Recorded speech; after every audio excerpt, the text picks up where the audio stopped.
Oh, it's called moving to populism, right? Yes, moving to populism or moving to ultra-right, like uh, Mm. dictatorial leaders. Oh, you're right. Um, these are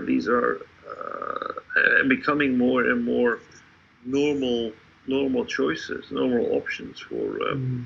for regular people It's because very, they feel that yeah, risky for so society. it's very risky. It's very risky for society because people feel like, oh, well, I want to try something else because normal political choices are no longer working. So what you see is that more and more people, and especially more and more young people, who didn't go through the war situation, who didn't experience the horrors of war, they are seriously considering the alternatives, where the elder generation still have the war in their memory. The younger generation is either indifferent or is actually considering, well, it will probably not be that bad, and Mm. they vote for populist leaders or ultra-right leaders who have uh, maybe are not ideal, but still they have some clear answers to the challenges that they are facing every day. Mm. So what is Brexit the same, right? They just moving toward October 30th to for Right. no deal. Mm. This kind of And this is driven by the Conservative Party. I mean, mm, because the political landscape is moving, and these, I mean, Brexit, the Brexit Party is not, it doesn't have the majority in British Parliament. However, what you see is that the conventional parties are so scared what's happening in terms of politics, that they feel that if they do not just adopt Brexit, then they will be wiped out during the next election. So you see that a decent conservative party in the UK is now uh, adopting a non a no deal Brexit.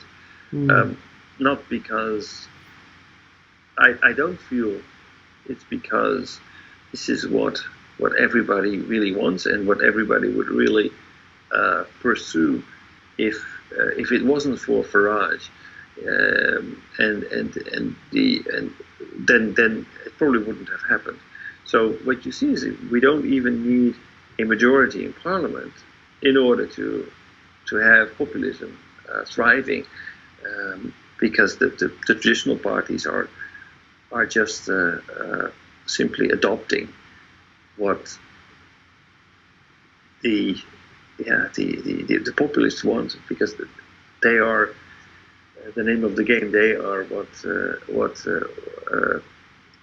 what people have voted for, even though maybe in a whim, even though maybe without even thinking it through, even though it was just a single issue. Now that single issue becomes at the top of the agenda of the conventional parties. So it's quite dangerous. It's much closer. It's much um, I think that shows that these populist ideas are very dangerous. If not the populist parties themselves, but the conventional parties will embrace these ideas and put them mm, in their program. And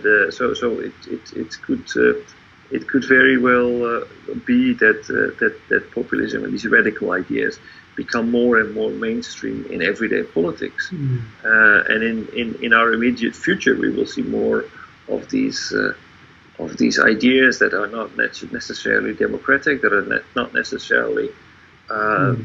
good or balanced against other interests, still become top of the agenda of conventional politics in Europe and the United States. Mm. Is that it means Trump tried to doing well for the former middle income people? Tried to make it Yes. struggling to, but not get result yet. But he tried to make it starting a trade war with China, and he tried to get back uh, former middle income people. Right. I think that what Trump is trying to do, restoring the middle class, is something uh, that in itself is not a populist idea. I think there are many people in the world today who are pursuing the same idea. So restoring a middle class, because a balanced society needs a middle class. Because middle class normally um, they create balance, they create something to strive for. That's where people meet each other. If what you see right now is that people from different layers in a more divided society without a middle class, that people are drifting apart. That there's a elite society and there is a low class society, and the more they drift apart, the less communication there is, the more potential we have for conflict. So restoring the middle class is not something that is unique to Trump. That is something that a lot of people are trying to do. The way that the answers that Trump offers to a society without a middle class are, um, of course, more radical, and I don't think and that's my political preference. But I don't think what Trump is doing is actually restoring the middle class. These are not the answers. What they say, limiting immigration, starting a trade Yeah, war. I agree with you. Immigration issues and trade issues, those are not the solution for uh, restoring middle income people. Right. So that's the problem. I think with Trump, his ultimate goal, restoring the middle class, I think is absolutely worthwhile.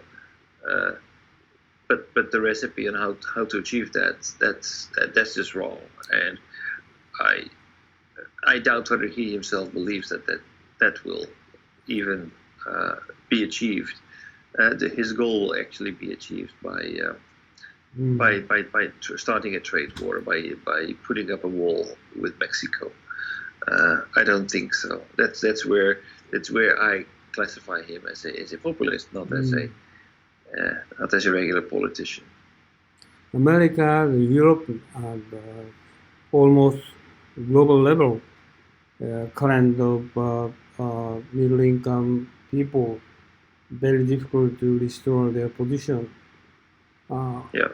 so, how do you think about how to improve their level of life, or we have no solution for them? Mm. We discussed the So universal basic income, but this is only for poor people, right? So, like it's in Europe, but actually also the it's not only for poor people, of course. It's also for people uh, who fall between the cracks. So basically, what's um, the biggest? Okay, there are two big drivers. I think that's the way that capital becomes more and more important.